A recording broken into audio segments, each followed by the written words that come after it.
मां की चूड़ियां। एक दिल छू लेने वाली कहानी रात के 2 बजे थे।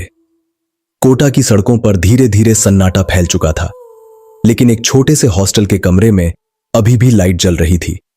टेबल पर बिखरी थीं नीट की किताबें, अधूरे नोट्स, ठंडी हो चुकी चाय और ढेर सारी उम्मीदें।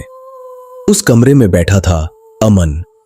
आंखों के नीचे काले घेरे थे, चेहरे पर थकान थी, लेकिन सबसे ज्यादा भारी था उसका दिल, क्योंकि हर दिन उसे सिर्फ पढ़ाई नहीं बल्कि अपने परिवार के सपनों का वजन भी उठाना पड़ता था। अमन एक छोटे गांव से था। उसके पिता फैक्ट्री में मजदूरी करते थे, मां लोगों के कपड़े सिलती थीं। घर की हालत अच्छी नहीं थी, लेकिन सपने बहुत बड़े थे। जब अमन का नीट में अच्छा स्कोर आया तो गांव के मास्टर जी ने कहा, इसे कोटा भेज दो, लड़का मेहनती है। लेकिन कोटा भेजना आसान नहीं था। उसके पिता ने कई लोगों से उधार लिया, मां ने अपने गहने गिरवी रख दिए। तब जाकर अमन पहली बार गांव से निकलकर कोटा आया। शुरुआत में सब नया था।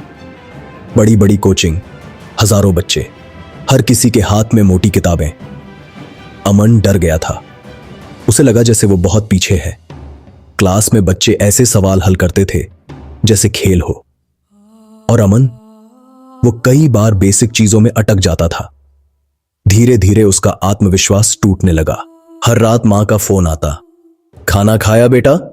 अमन हमेशा मुस्कुराकर कहता, हां मां, यहां सब अच्छा है। लेकिन सच ये था कि कई रात वो सिर्फ पानी पीकर सो जाता था ताकि पैसे बचा सके। एक दिन हॉस्टल की फीस जमा करनी थी। अमन ने पिता को फोन किया। उधर कुछ सेकंड तक खामोशी रही।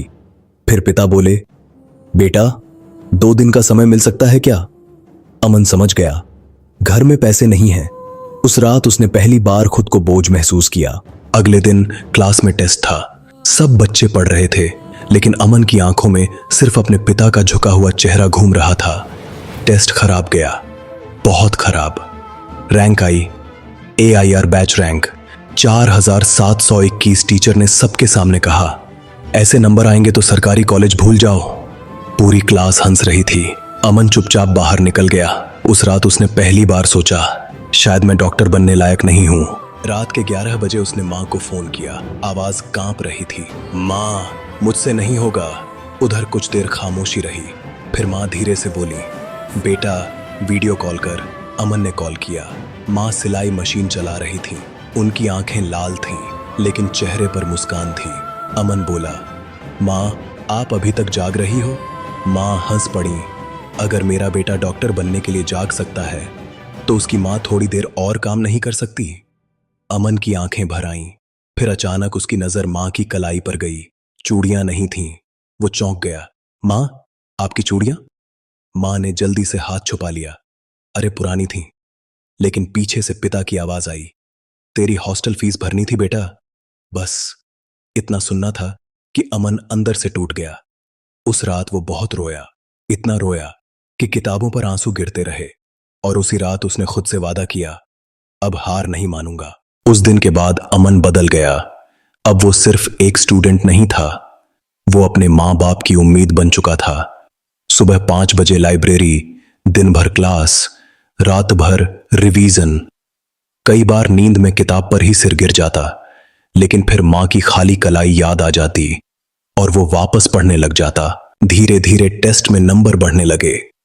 टीचर भी हैरान थे। जो लड़का पीछे बैठता था अब वही टॉपिक समझाने लगा था। लेकिन अमन अभी भी शांत रहता, क्योंकि उसे पता था असली जीत अब भी बाकी है। फिर आया नीट का दिन। एग्जाम सेंटर के बाहर हजारों बच्चे थे। कुछ आखिरी मिनट तक पढ़ रहे थे, कुछ घबराए हुए थे। और अमन, उसने बस आंखें बंद की और मां की आवाज याद की, हार मत मानना बेटा। रिजल्ट वाला दिन। पूरा घर फोन के आसपास खड़ा था। अमन के हाथ कांप रहे थे। उसने रिजल्ट खोला। कुछ सेकंड तक वो स्क्रीन को देखता रहा। फिर अचानक उसकी आंखों से आंसू बहने लगे। AIR 287। उसकी मां डर गई। क्या हुआ बेटा? अमन रोते हुए बोला, मां, आपका बेटा डॉक्टर बन गया। उधर फोन पर सिर्फ रोने की आवाजें थीं। पिता बार बार यही कह रहे थे, मेहनत हार नहीं सकती। कुछ साल बाद एक बड़े सरकारी अस्पताल में सफेद कोट पहने डॉक्टर मरीज देख रहा था। नाम लिखा था डॉक्टर अमन। उस दिन उसने अपनी पहली सैलरी से एक छोटा डिब्बा खरीदा। घर जाकर मां को दिया। मां ने खोला। अंदर नई सुनहरी चूड़ियां थीं। मां रो पड़ी। अमन मुस्कुराया और बोला, मां, उस दिन आपने अपनी चूड़ियां बेचकर मेरा सपना बचाया था। आज आपका बेटा आपकी मुस्कान वापस लाया है। मां ने उसे गले लगा लिया और उस पल एक गरीब घर की सारी तकलीफें जैसे रोते रोते हल्की हो गईं। कोटा में लाखों बच्चे सिर्फ डॉक्टर बनने नहीं आते। कुछ बच्चे वहां अपने मां बाप की अधूरी जिंदगी पूरी करने आते हैं।